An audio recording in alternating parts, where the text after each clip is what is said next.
Hello and welcome to this episode of Teachers Talk Tech, an EdTech podcast by Cambridge University Press and Assessment for language teachers by language teachers on using technology inside and outside of the classroom. My name is Hajo Reinders and my guests today are Craig Thing, teacher, trainer and Cambridge author, and Cecilia Lemos-Harmer from Cambridge University Press and Assessment. Welcome to the show. Hi, Hajo. Really happy to be here. Hi, Hajo and Cecilia, and thank you very much for inviting me to be on the podcast. It's a pleasure to be here. Well, thank you both for joining because we have a really, really interesting topic for our audience today. We're going to be talking about the future of work, the future workplace, and I really want to kick us off right away by asking you, Craig. There's this term employability skills that we've heard a lot about in recent years. What are these? What does that term refer to? Okay, so this is something that's kind of grown, I think, in the past 30 years or so, but it's become probably a little bit more focused in the last 10 years. And in effect, employability skills are kind of qualities that employers are looking for in their employees. So this obviously is of interest to people who are kind of graduating from higher education programs and wanting to get into the workplace. So the kind of things that it refers to are things like interpersonal skills, communication skills, critical thinking skills, self-motivation, willingness to participate, these kinds of issues here.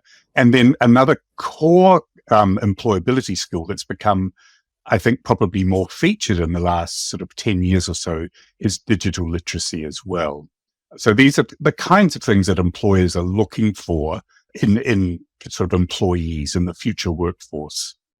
Yeah, the skills that you just mentioned, all of those, I would say, and this might be a nice way of connecting it to the topic of language teaching, they seem to be features of a successful language classroom, one that, as you say, where people feel willing to participate, where people are motivated, self-motivated, and so on. These are the kinds of things that, as language teachers, we try to encourage in a healthy, successful language classroom anyway. So I want to ask you, Cecilia, how does the teaching of, the supporting of employability skills development, how does that relate to the job of the language teacher in your view? I always smile when people start talking about which skills or competencies are the employability skills, because if I think about 20 years ago in the language classroom, we started incorporating 21st century skills. And so many of those found in both set of skills, things like communication, collaboration, and emotional intelligence. So I think it's really interesting, and it comes into the classroom, and it shouldn't be seen as something completely new that we have to learn about, because we have been developing, we have been incorporating the development of those skills in the students in the classroom. As you say, the teacher being aware of the skills and intentionally developing those skills while we teach English in the classroom is extremely desirable, if only because it creates a more positive learning environment for the students as well. Very good for the teacher that there's a big overlap between the two sets of skills, because it's actually, we just have to look for them from a different angle, I suppose. It's like, okay, so these are not just skills that we use in our lives, that we need in our interactions in everyday life, but how do they fit within a work setting, within a work context? So I think maybe it's just looking through that different angle that we have to do to use them as employability skills. Okay, so I'm going to play devil's advocate here a little bit, and either of you or both of you can respond. But I might be a teacher listening to this thinking, I've got 30 kids in my class. I've got a ton of stuff to do. Recently I've had a whole lot of new technology that I've had to learn about, like, AI and so on. And now I also have to worry about my, students' future employability. That's not my primary job. I'm here to help them to learn the language. Craig, what would you say to someone who has this view? The first thing I'd say is relax, stop worrying, because you're probably doing it already, but you're just not maybe aware of it. One of the interesting things about employability skills, some research, a lot of research and a lot of articles have been published on this. And I read a kind of a meta study where they'd sort of looked at about 3,000 research articles in countries all around the world. And the interesting thing is it's beyond Anglophone countries. It's, places like Ethiopia and Chile are focusing on this. And there was pushback from some employers and some higher education institutions in terms of focusing on employability skills, which to a certain degree I can understand. But I think that when you're looking at a second language context and English language teaching, employability skills are utterly relevant because they're kind of embedded in what we're doing already. So, if you take one, key employability skill like communication, for 30 years, I've been teaching speaking strategies, which are about how to interact effectively. I've taught on English for academic purposes programs where we've had to sort of deal with critical thinking, because obviously, when you're training students for academic study in English, they need to deal with critical thinking skills. So critical thinking, again, is a core employability skills. The other thing is that so much of the employability skills material is encoded in language. So, if you think of things just like, vocabulary, it makes sense in this day and age to teach learners about how, the different parts of information technology, the bits of a computer, the verbs that we use to save into, to, download, all this kind of vocabulary. So these are not things that are kind of really extraneous. So in effect, employability skills, I think teachers are kind of doing it already. So Cambridge has come up with a framework, which I think is a very nice and neat way of kind of pulling these ideas together. So I don't think they need to feel that it's something extra that they need to do. It's just something that the framework can provide teachers with a kind of focus to employability skills. That's exactly it. I think the first thing is relax. You're already doing it. You just need to do it in an intentional way, knowing that you're doing it, and maybe plan to bring awareness on the students that you're doing this, and this is going to be useful for them in their future work or their next work or something. Yeah.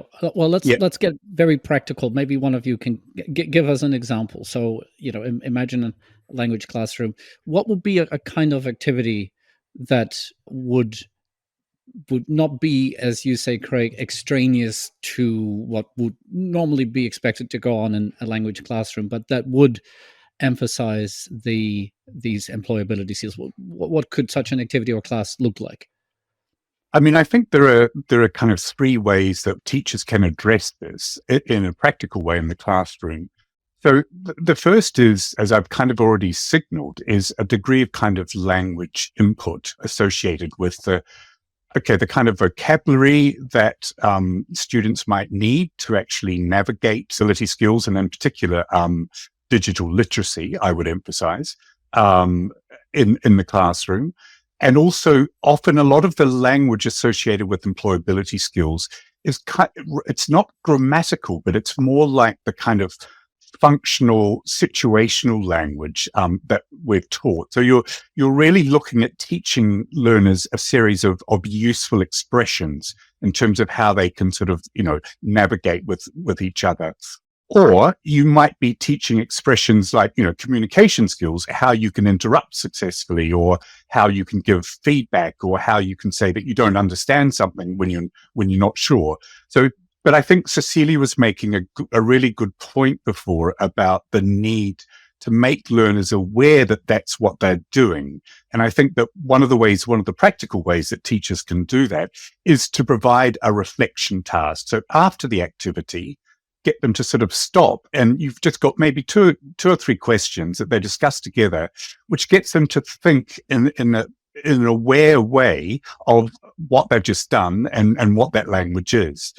Another way that I think that we can deal with employability skills is through reading and listening. So just, in effect, reading texts or listening text, audio texts that we have that actually deal with the topic. And I think in particular, topics to do with digital literacy, that core employability skill, are particularly relevant here. So, you might have a reading which looks at the difference between having a face-to-face meeting and an online meeting. And the text might discuss this and students read it. And then as a result of that, then they can have a discussion, or they might even do a role play coming out of that text. So that's another way of kind of focusing on employability skills. And then a third possibility is actually just getting them to do tasks, getting them to do information gap activities that require them to use employability, critical thinking skills, digital literacy skills, etc. You might have an activity where the students are actually all spread around the school and they've all got digital devices, and they're actually having to feed information into some kind of shared folder and solve a problem at the same time. And they do that, and they come back and they present their solution to the problem to each other. So, something along those lines. So very sort of practical, hands-on kind of activities. Yeah, very nice. I agree with what Craig said about reflection. I think reflection is a huge tool that the teacher should use in classroom. When you're doing group work, when students are doing some kind of project or a small group work, something in the classroom together, you can ask them, define the roles within the group. Who is going to be doing what? And then you observe during the process. And at the end, after the presentation or something, get them to think, okay, so what were the roles? Who worked with what?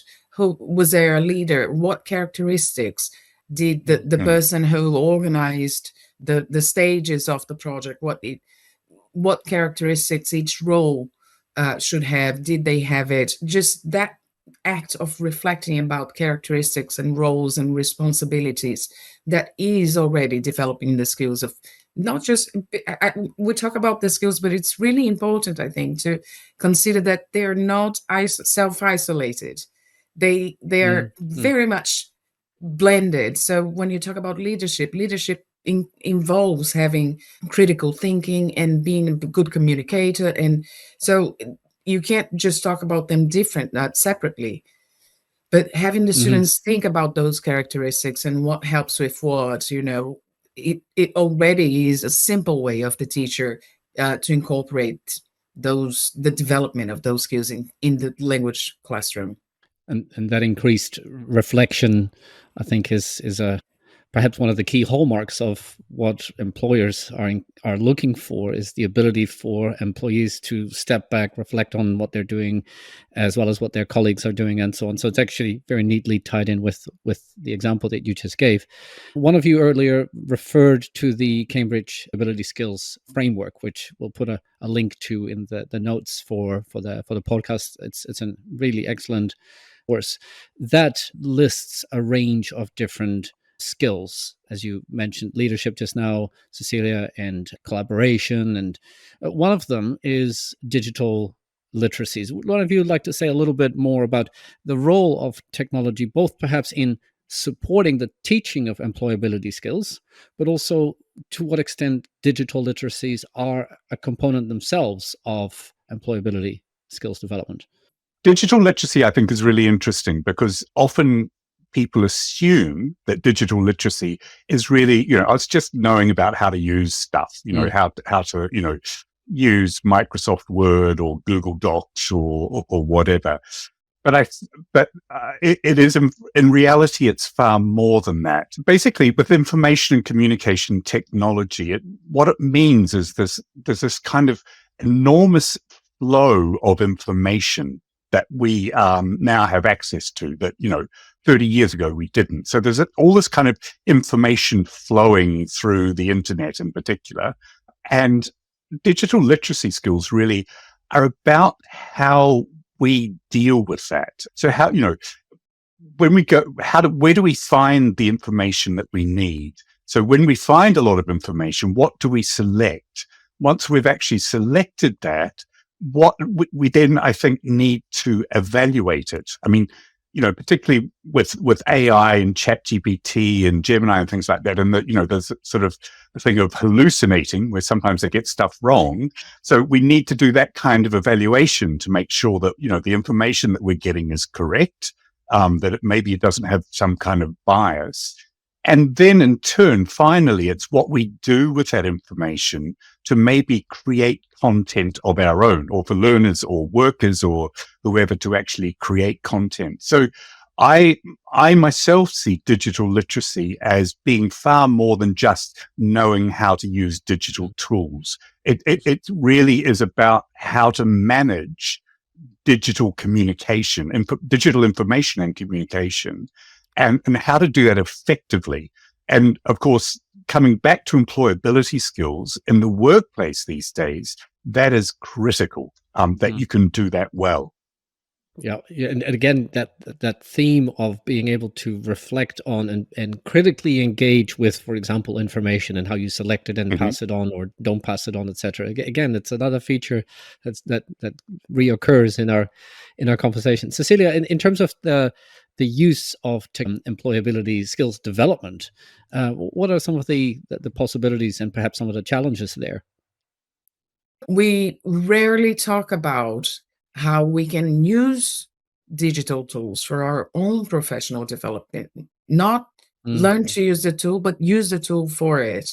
So a very interesting and useful way that I found when I was experimenting was to use Gen AI, any Gen AI platform, as a Socratic tutor. So if you prompt it correctly, you're going to get Gen AI to help you think more deeply about anything, really. It can be a concept that you don't understand very well. It can be an issue so we can do that when we're talking about employability. You can do that to help the learner develop a specific skill related to employability, such as leadership or innovation, or, you know what I mean? You just get the AI to keep asking you questions about things that happened in your workday or in your life that will make you think and discover more about your own beliefs, and that's the way of developing that skill. Nice. Yes, so I really like your dual focus in a way on employability skills and the role of technology, not only in supporting teachers in helping learners to develop those skills, but also in teachers using the technology to help themselves to improve their own future employability skills in a way, right? But I have a related question, which is, if as a teacher I'm listening to this conversation, I think, I could see how greater inclusion of employability related topics and skills development could benefit my classes. If I feel that I would like to improve my own skills to be able to do that better, what would be some good starting points for learning more about this topic? I always think that when we think about our own development, there are 4 stages to it.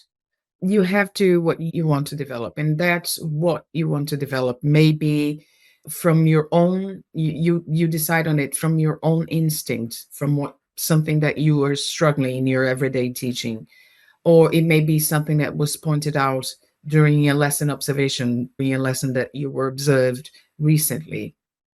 But you have to know exactly what you want to develop, and you have to be able to see clearly what's that going to mean at the end of the development journey. So I want to develop my I don't know, my communication skills in terms of giving clearer instructions, and then you plan how you're going to do that, and then you learn about it by researching. One of the beauties of technology these days is that, as Craig said, there's so much coming on all the time, through technology, so much information coming on.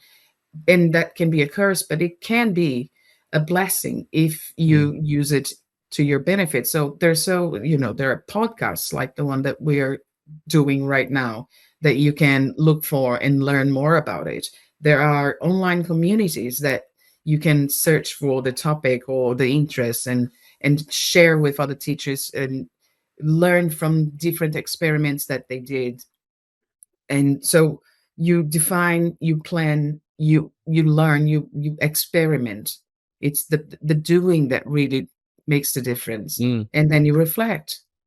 No Mm. real development happens without reflection. So it's just getting out there, finding the right tool, being open to experimenting, making mistakes, reflecting about what works and what doesn't, recording all your experimenting helps a lot.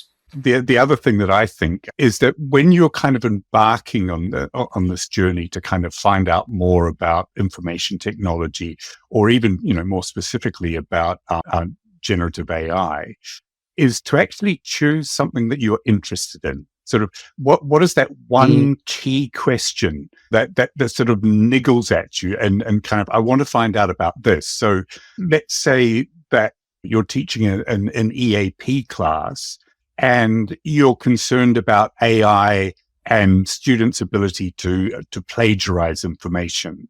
So that's sort of, you know, that would be a key concern. So that can be your kind of entry. I think, you know, something like that might be your entry point into finding out about AI and how it works and what you need to know. And I think that you'll find out about that, but then I think that will sort of trigger other things and the exploration will kind of extend. But I think it always helps that if, in terms of professional development, if the departure point is something that the teacher is interested in, fascinated by, motivated by, because that's what's going to get them through. And just do one thing. Don't try and do it all. Don't try and find out everything there is to know about AI, because, you know, there's just so much to know. It's really good just to limit your focus and take that as your departure point.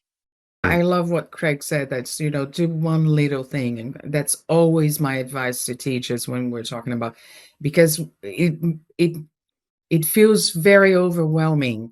Like, oh my God, I have to learn everything there is to do with Gen AI because I have to use Gen AI in my lessons. No, you don't. And it's not, it doesn't have to be that. I'll do one little thing and build on that. If you do one little thing every set period of time that you determine for your professional development, you're going to be building onto it, but it's got to be in a purposeful, intentional way. Choose an angle that also interests you. It's not just top down. It's got to come from within you as well. In little steps, 1% a day, and then in 3 months' time, you've doubled your skill set. I like that. Craig, maybe a question for you, or both of you, actually. You know, we've seen, of course, a lot of developments in the understanding of employability and the emphasis on, for example, reflective skills and leadership and innovation and so on. There's been a shift of focus over recent decades and recent years. I want to ask a little bit about what you think we can expect in the near to medium term future. For example, maybe as a result of the developments in technology, but what sort of changes, if any, do you see happening in the employability space? I can only express that really as a hope. The whole rationale of employability skills from the employer's perspective, it is to, in part, increase productivity of their employees so that they work better, they produce more on the job. But also, in part, it's to create a kind of harmonious working environment where, so that, you know, people feel happy about their job, they feel motivated to come to the workplace, they feel that they want to be there, etc., etc. I mean, one of the key competencies in employability skills is emotional intelligence. This looks at how a worker can manage stress in the workplace, for example. If they're not getting on with one of their colleagues, how they can deal with that, how they can talk to that colleague or maybe talk to a supervisor, and the kind of language, sort of diplomatic language that they can use to navigate that successfully. So in this kind of utopian world, everyone's going to be more productive, everyone's going to be happier, and there are going to be these fabulous digital tools which are going to make our life easier. So the kind of implicit promise in all this is that we're going to have more time to do what we enjoy doing outside the workplace. And we will also have more time to maybe think more deeply about our jobs, and it's all going to be a happy place. Now, those kinds of promises have kind of been made in the past, and to my mind, they've never fully developed. That often, workers tend to be more productive, but then they kind of just get squeezed that little bit more. So my hope is that the promise of that employability skills have the potential to fulfill, that promise is realized and people are happier. They may be working a little bit less, working 35-hour weeks and not 50-hour weeks. That all of these nice things actually do come to pass. And we're living in this kind of lovely, calm, relaxed world where we're happy to work, but also we're getting a little bit more free time. So yeah, that's my hope. Where do I sign up? I love it. Here. Yeah. Well, I mean, following on from that, I think especially in the context of technology, maybe even more so, particularly in the context of AI, and in my own research, my own work, I can see a lot of people becoming more and more concerned with the notion of well-being, however interpreted, but the development of the critical ability on the part of learners and teachers and everyone else involved to be able to make agentic decisions about when to use what technology for what purpose.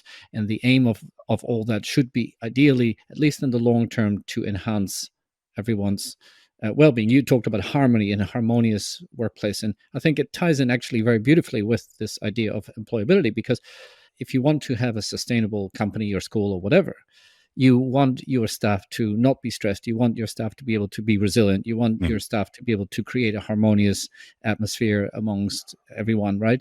And I think maybe with technology now, one of the key human contributions that we make to whichever workplace is this ability to connect with people at a deep personal level, and to perhaps help do our bit to help enhance everyone's well-being. So maybe that could be a direction that the employability skills development may emphasize more as we go forward. Who knows?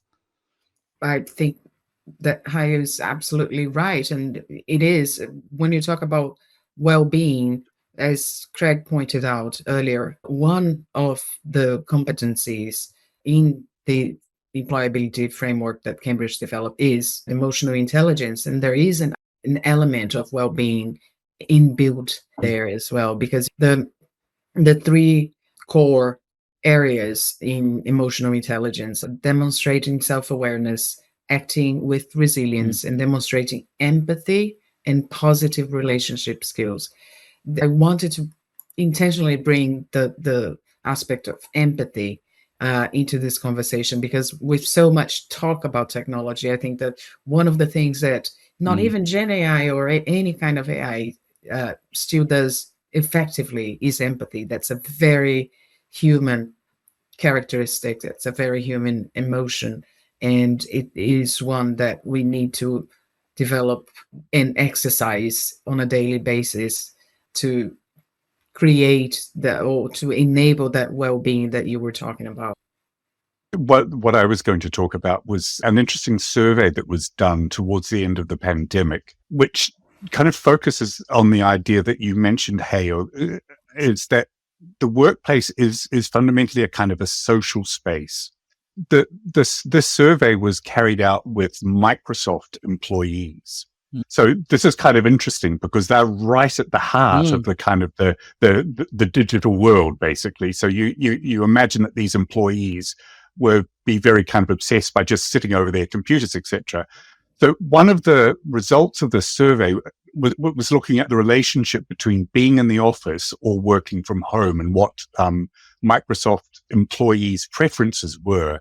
And I think it was something like about 73% of Microsoft employees, and this was about 20,000 around the world, said that they would rather come into the office because they missed the social interaction with their employees. So I think that is quite telling in terms of the degree to which we see our workplace as a social space in which we come together with people, meet them, and become often we become friends with our colleagues and lifelong friends. So I think that this is an important dimension to workplaces. And I think the employability skills framework acknowledges this in terms of the competencies that Cecilia's been talking about. Well, I'm going to ask both of you for any final words of wisdom, starting with you, Cecilia. Do you have any last piece of advice for our listeners? Don't be afraid. It is not anything new. You're already doing it. Let's just do it in a more intentional and planned way, and do it little by little. You don't have to do everything at once. That's what I was going to say, of course. But one final thought is some of the research that's kind of looked at employability skills in terms of higher education. I think I mentioned that there's been, from some employers and some institutions, there's been pushback saying, well, no, we run our degree courses. We don't need to worry about the stuff. It's not that important. So I think that second language, and in particular English language institutions that we are interested in, I think that we are uniquely placed to offer employability skills to learners because of this very strong connection between language and the skills, that the skills are kind of realized by means of language. So I think that we are uniquely placed to offer students the possibility of engaging with employability skills. And one thing that is clear from employers, that turning up with just a degree these days is not enough. And that in job interviews and the application process of a job will involve some degree of kind of determining whether this person is going to be the right person, has got the right kind of skill set, is going to be creative, is going to be innovative, is going to be a good communicator. So I think that, ultimately teachers need to think about the fact that they are offering their learners something kind of unique and special that is going to help them in their jobs and in their lives in the future. If I've heard you both correctly, the advice to sum it all up is, first of all, relax. Secondly, try and identify something that you actually care about that maybe relates to this topic, and then use that as a starting point. Then just, as you said, Cecilia, just do it, just try it out, and then reflect on what worked and what didn't work and start it all over again. But as Craig said, we as language teachers are uniquely placed in some ways to drive this, to support this, which I think is a really lovely takeaway message from this podcast. Cecilia and Craig, thank you so much both for coming on. Thank you. Thank you, Hayo, and thank you, Craig. It's been lovely talking to you guys. Thank you for listening, and check out the other conversations of the Teachers Talk Tech podcast by Cambridge University Press and Assessment.